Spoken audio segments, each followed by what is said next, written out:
Daily. Taste the Daily. మనమే ముందుకొచ్చి ఎందుకు చెప్పకూడదు క్రిస్టల్ క్లియర్ గా కుండ బద్దలు కొట్టినట్టు కేకే సర్వేస్ అండ్ స్ట్రాటజీస్ ఇప్పటి వరకు జూబ్లీ హిల్స్ లో నిర్వహించినటువంటి ప్రతి శాంపుల్ ని ప్రతి డేటాని ప్రతి కోణంలో అనలైజ్ చేసిన ప్రతి ఇన్ఫర్మేషన్ ని మనం స్టడీ చేసినటువంటి గడిచిన 45 రోజులుగా ప్రతి డేటాని మనం ఎందుకు ప్రజల ముందు పెట్టకూడదని నేనే మీ ముందుకు వచ్చి క్లుప్తంగా వివరించబోతున్నాను. బ్యాక్గ్రౌండ్ తెలియని వాళ్ళకి ఇక్కడ కొద్దిగా 2 మినిట్స్ బ్యాక్గ్రౌండ్ చెప్పేదని ప్రయత్నిస్తాను. గడిచిన 3 సార్లు ఇక్కడ మాగంటి గోపీనాథ్ గారు ఇక్కడ ఎమ్మెల్యేగా కంటిన్యూ అవుతున్నారు.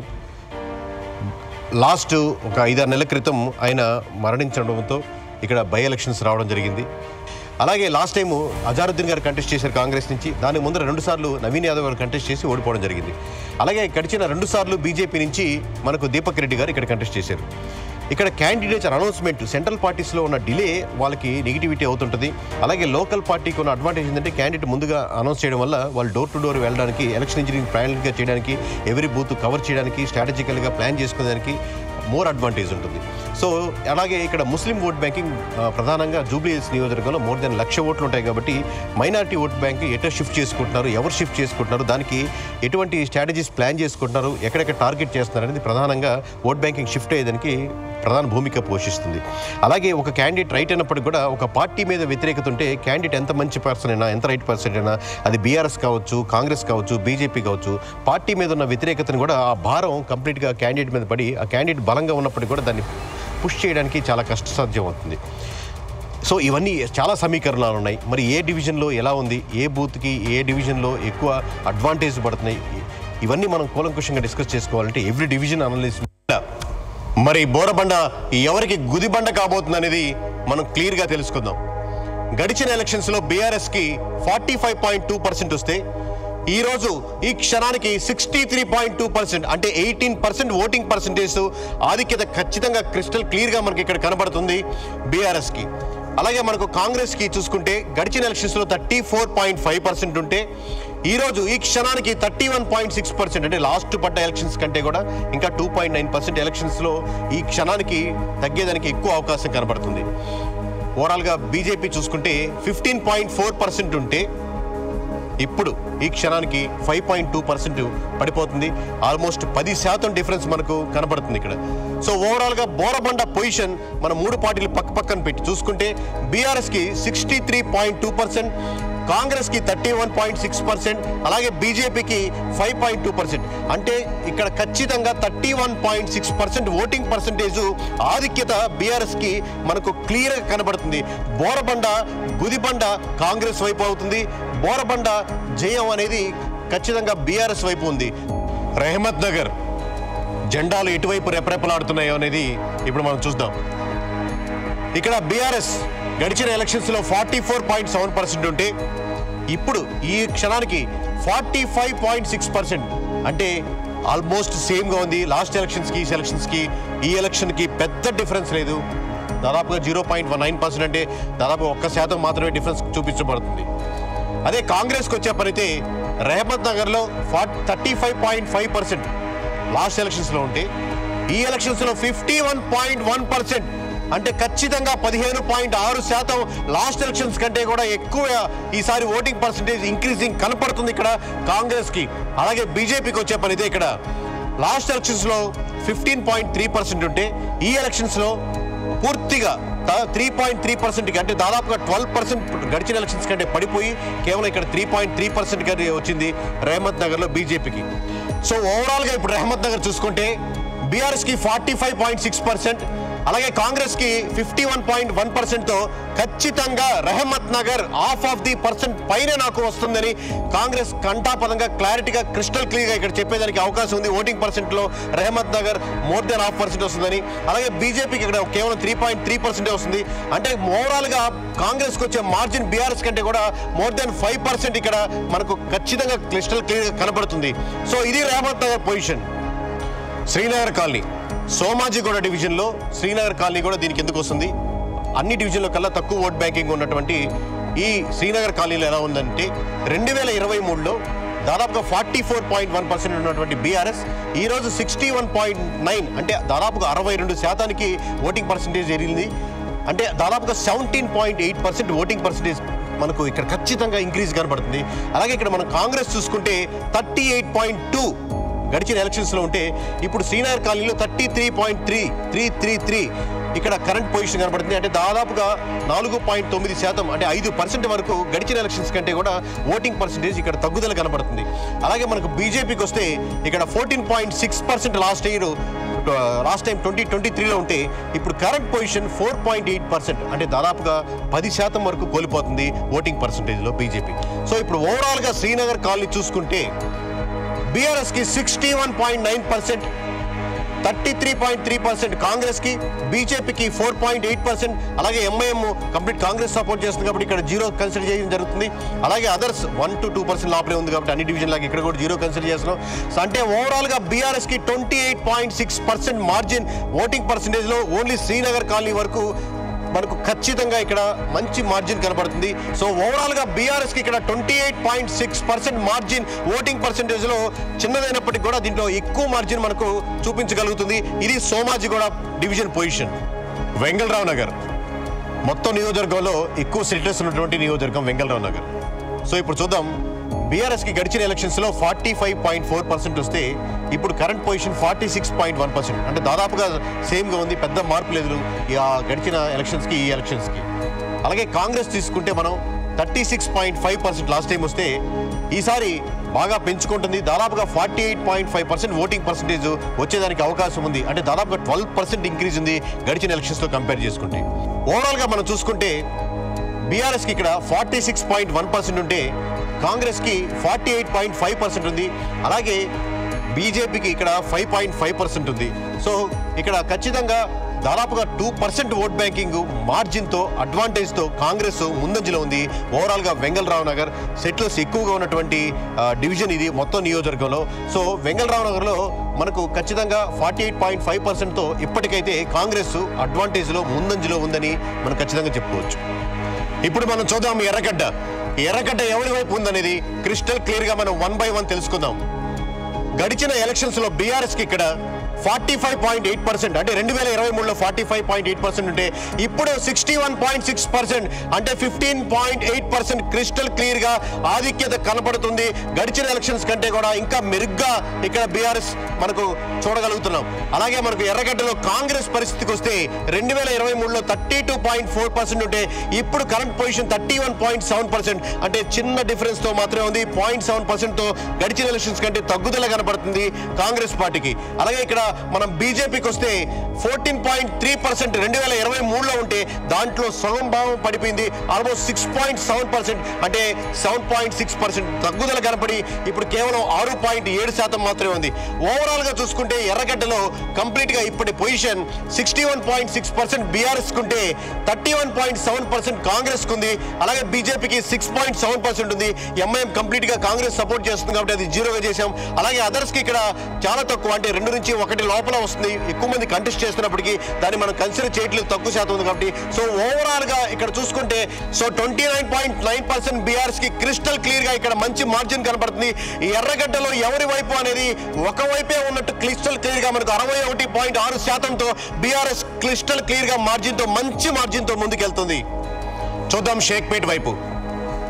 షేక్పేట్ మరి ఈసారి ఎవరిని షేక్ చేయబోతుందో మనం తెలుసుకుందాం. గడిచిన ఎలక్షన్స్లో 2023లో బీఆర్ఎస్కి 33.6% ఉంటే ఇప్పటి కరెంట్ పొజిషన్ 60.1%, 26.5% ఆధిక్యత మనకు ఖచ్చితంగా ఇక్కడ కనబడుతుంది. ఇది చాలా అనూహ్య పరిణామం, ఎందుకంటే షేక్పేట్లో ఈ విధంగా రావడం అనేది మొట్టమొదటిసారి రాబోతుంది. అలాగే కాంగ్రెస్కి 2023లో 37.1% ఉంటే ఈసారి కరెంట్ పొజిషన్ 33% ఉంది. ఇక్కడ ఖచ్చితంగా నేను ఒక విషయం ఎక్స్ప్లెయిన్ చేయాలి. 45 days బ్యాక్ మేము ఇక్కడ మొదలుపెట్టినప్పుడు డేటాను అనలైజ్ చేస్తున్నప్పుడు, ప్రీవియస్ డేటా మేము అబ్జర్వ్ చేసినప్పుడు ఖచ్చితంగా షేక్పేట్ బీఆర్ఎస్ కంటే ముందంజలో ఉంటుంది అన్న ఆలోచనతో, అన్న దృక్పథంతో మొదలుపెట్టాం. ఇంకొకటి ఏంటంటే ఎంఐఎం కూడా కంప్లీట్గా సపోర్ట్ చేస్తుంది కాబట్టి ఖచ్చితంగా షేక్పేట్ మటుకు బీఆర్ఎస్ కంటే చాలా ఎక్కువ లీడ్లో ఉంటుంది అనుకున్నాం. బట్ ఓవరాల్గా డేటా ఎవ్రీడే అబ్జర్వ్ చేస్తున్నప్పుడు మీకు ఓవరాల్ కన్సాలిడేట్ చేసినప్పుడు 2023తో పోల్చినప్పటికీ 33% ఈరోజు పొజిషన్ ఉందంటే, అంటే దాదాపుగా 4.1% ఇంకా తగ్గుదల కనబడుతుంది. ఏది ఈవెన్ ఎంఐఎం సపోర్ట్ చేస్తున్నప్పటికీ కూడా సో కంప్లీట్గా ఆ ఓట్ బ్యాంకింగ్ ఏదైతే ఉందో సపోర్ట్ చేస్తున్నప్పుడు కూడా అది బీఆర్ఎస్కే కన్వర్ట్ చేసుకుంటుంది అని మనకు క్లారిటీగా ఇక్కడ కనబడుతుంది. అలాగే మనం చూసుకుందాం బీజేపీ వైపు.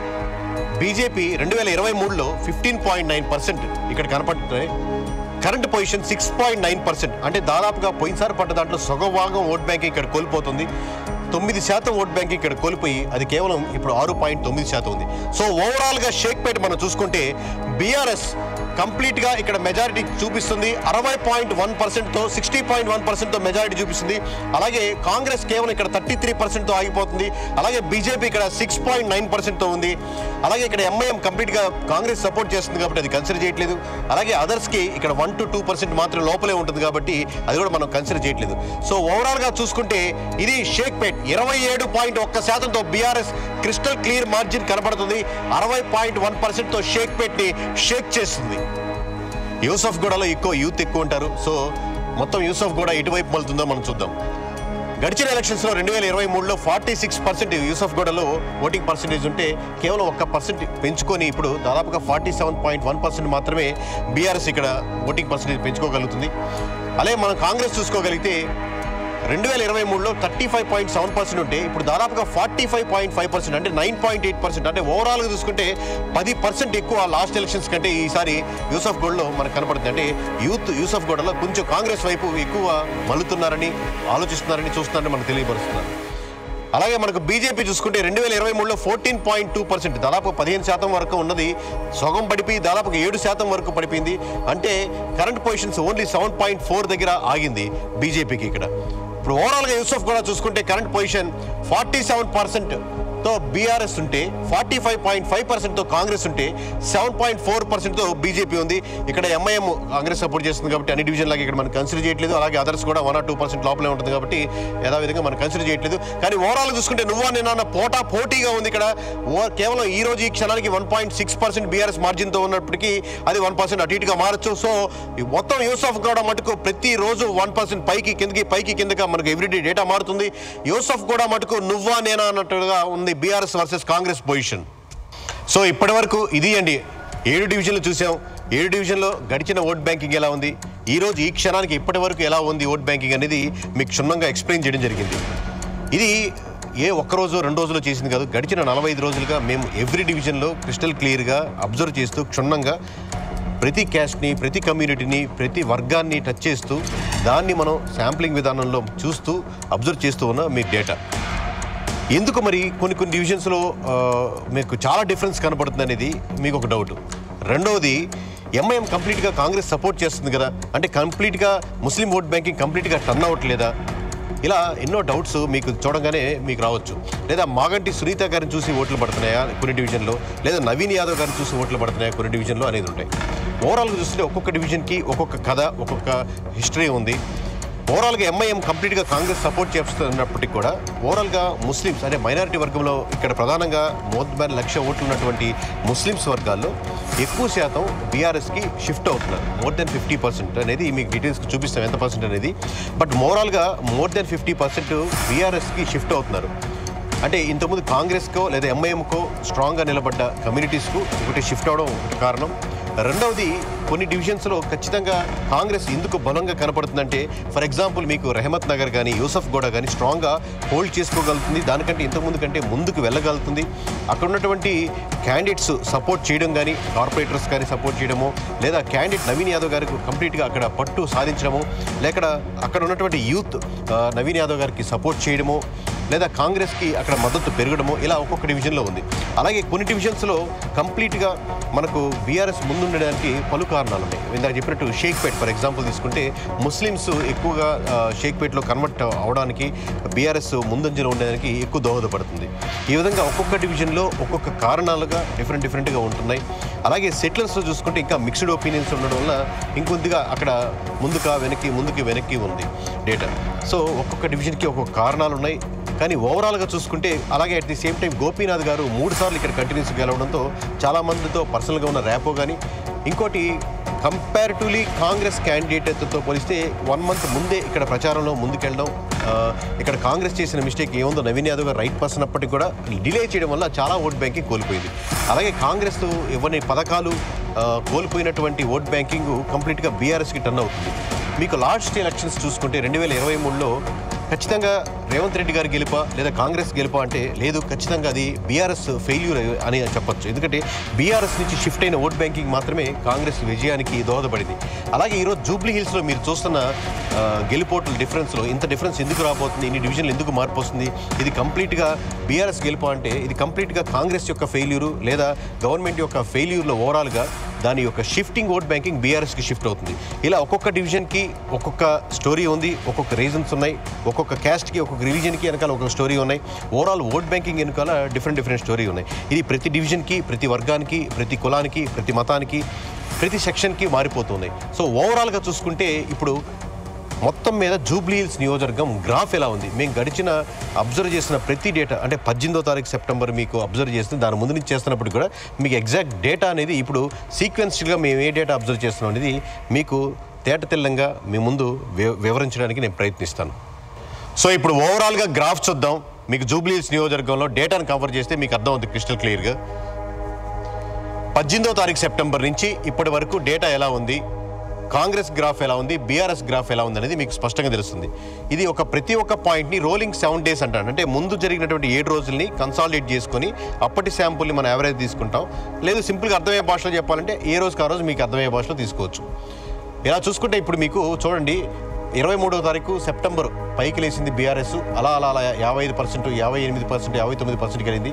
మళ్ళీ ఎప్పుడైతే నవీన్ యాదవ్ గారు టికెట్ అనౌన్స్ చేశారు కాంగ్రెస్ తరపు నుంచి, అక్కడ మీకు క్లోజ్గా మార్జిన్ ఇప్పుడు చూడండి క్లోజ్గా వచ్చింది, అలాగే దగ్గరగా తీసుకొచ్చింది. ఆ టైంలో అన్స్టేబిలిటీ కనపడింది, దగ్గరికి వచ్చింది. కానీ మళ్ళీ గడిచిన 15వ తారీఖు, 16వ తారీఖు, 17వ తారీఖు, 18, 21, 22, 23, 30 తారీఖు వచ్చేసరికి, అంటే మనం ఇప్పుడు రికార్డ్ చేస్తున్న సమయంకి వచ్చేసరికి కరెక్ట్గా దాదాపుగా 17% డిఫరెన్స్ ఉంది. అంటే 37.8 కాంగ్రెస్ ఉంటే 55.2% దాదాపుగా బీఆర్ఎస్ ఉంది. అంటే దాదాపుగా 17-18% మీకు కనపడుతున్నప్పుడు చాలా హ్యూజ్ డిఫరెన్స్ అనమాట.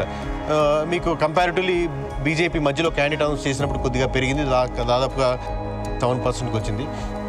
ఎంఐఎం ఇప్పుడు కన్సిడర్ చేయట్లేదు, ఎందుకంటే కంప్లీట్ కాంగ్రెస్ సపోర్ట్ చేస్తుంది కాబట్టి 17-18% ఇది వెరీ హ్యూజ్ పర్సెంటేజ్. ఇక్కడ 2 ఫ్యాక్టర్స్ మనం కన్సిడర్ చేయొచ్చు. ఒకటి గవర్నమెంట్లో ఉంది కదా, గవర్నమెంట్ అడ్మినిస్ట్రేషన్ పరంగా కానీ రకరకాల విధాలుగా దానికి ఫోర్స్ చేయడానికి కానీ దానికి అడ్వాంటేజ్ ఎక్కువ ఉంటుంది. కరెక్ట్ 100%. సో 3-4% లేదా 3-5% గవర్నమెంట్లో ఉన్న ఏ పార్టీకైనా ఒక యాడ్ అడ్వాంటేజ్ ఉంటుంది, ఆ 3% పుల్ చేయొచ్చు. At the same time other angle ఏంటంటే ఎనీ సర్వే నాట్ ఓన్లీ ఇక్కడండి, ఇండియాలో ఎక్కడ చేసినా మీకు అపోజిషన్ వాళ్ళకి, ఓడిపోతున్న వాళ్ళకి లేదా ఓడిపోయిన ఉన్న వాళ్ళకి దాదాపుగా 50% ఉంది అంటే దాదాపు అది 55% రియాలిటీ అనమాట. అంటే రియాలిటీలో ఉన్నదానికంటే కూడా తక్కువ చెప్తారు. ఎందుకంటే అపోజిషన్లో ఓడిపోయిన ఉన్న వాళ్ళకి మేము ఖచ్చితంగా ఆ పార్టీకి ఓటేస్తాం అని చెప్పిన దానికి డిఫరెన్స్ ఉంటుంది. సో మనకి యాక్చువల్లీ కనపడుతున్న దానికంటే ఇంకా ఎక్కువ ఉండొచ్చు. బట్ రేపు పొద్దున ఎలక్షన్స్ జరిగే దాంట్లో కాంగ్రెస్కు ఉన్న అడ్వాంటేజ్ బీఆర్ఎస్కి ఉండదు కాబట్టి అది తగ్గచ్చు. సో ఇక్కడ ఈ కాంగ్రెస్ పెంచుకునే 4%, బీఆర్ఎస్ కనపడిన 4%, ఈ రెండు సమానం అయిపోయి దాదాపుగా ఒక 2-3% ఇదే పర్సెంటేజ్లో రేపు పొద్దున ఆగేదానికి స్కోప్ ఉంది. ఈ రోజు వరకు చూసుకుంటే 17-18% డిఫరెన్స్ ఉందంటే ఇది హ్యూజ్ పర్సెంట్. దీన్ని తిప్పి మలచాలంటే దాదాపుగా అసాధ్యంలాగే ఉంటుంది. 17-18% కనపడుతుందంటే ఈ రోజుకి ఖచ్చితంగా జూబ్లీ హిల్స్లో గెలిచేదానికి బీఆర్ఎస్కే 100% స్కోప్ ఉంటుంది. ఈ క్షణానికి మనకు ఈ డేటా ఇలాగే కనపడే ఇదే ఫ్లో కొనసాగితే మటుకు ఆల్మోస్ట్ ఇంపాసిబుల్ కేసు ఇది రివర్స్ అవ్వడం. సో ఓవరాల్గా ఇదండి జూబ్లీ హిల్స్ కేకే సర్వేస్ అండ్ స్ట్రాటజీస్గా ఫైనల్ నెంబర్స్ మీ ముందు పెట్టడం జరిగింది. ఎక్కడెక్కడో ఎవరెవరో మన డేటాని లేకపోతే ఈ విధంగా ఉండొచ్చేమో చెప్పడం, లేకపోతే వేరే దాని గురించి అనలైజ్ చేయడం కాకుండా మేమే మీ ముందుకు వచ్చి ఇప్పటి వరకు మేము అబ్జర్వ్ చేస్తున్నటువంటి డేటా ఇది. సో కంప్లీట్గా ఇప్పటికి 12-13% క్రిస్టల్ క్లియర్గా మనకు క్లారిటీగా స్పష్టంగా బీఆర్ఎస్కి మెజారిటీ కనబడుతుంది అనేది మన డేటా. డివిజన్ల వారీగా, సెక్షన్ల వారీగా దాని బ్యాక్గ్రౌండ్ ఏంటి ప్రతి ఒక్కటి మీ ముందు పరచడం జరిగింది, వెల్లపరచడం జరిగింది. So credibility is very important for any organisation. ఒక్క అడుగు ముందుకు కానీ ఒక్క అడుగు వెనక్కి కానీ ఎవరో ఫోర్సుల వల్ల కానీ లేకపోతే ఎవరో బెదిరింపుల వల్ల కానీ ఎవరో బుజ్జగించడం వల్ల కానీ కేకే సర్వీస్ అండ్ స్ట్రాటజీస్ ఎప్పుడు తీసుకోదు. 0.0001% కూడా మార్చమంటే ప్రాణం పోయినా మార్చే పరిస్థితి లేదు. మీ ముందు తేట తెల్లంగా ఇప్పటి వరకు మా దగ్గర ఉన్న డేటాని వ్యక్తపరిచాం. ఇప్పుడే కాదు, ఇంతకుముందైనా కానీ, రేపైనా కానీ ఏం అనుకుంటున్నామో, ఏం చేసామో అదే మేము ముందు పెడతాం. సైనింగ్ ఆఫ్, మీ కేకే. 18వ తారీఖు సెప్టెంబర్ నుంచి ఇప్పటి వరకు డేటా ఎలా ఉంది, కాంగ్రెస్ గ్రాఫ్ ఎలా ఉంది, బీఆర్ఎస్ గ్రాఫ్ ఎలా ఉంది అనేది మీకు స్పష్టంగా తెలుస్తుంది. ఇది ప్రతి ఒక్క పాయింట్ని రోలింగ్ 7 days అంటారు. అంటే ముందు జరిగినటువంటి 7 రోజుల్ని కన్సాలిడేట్ చేసుకొని అప్పటి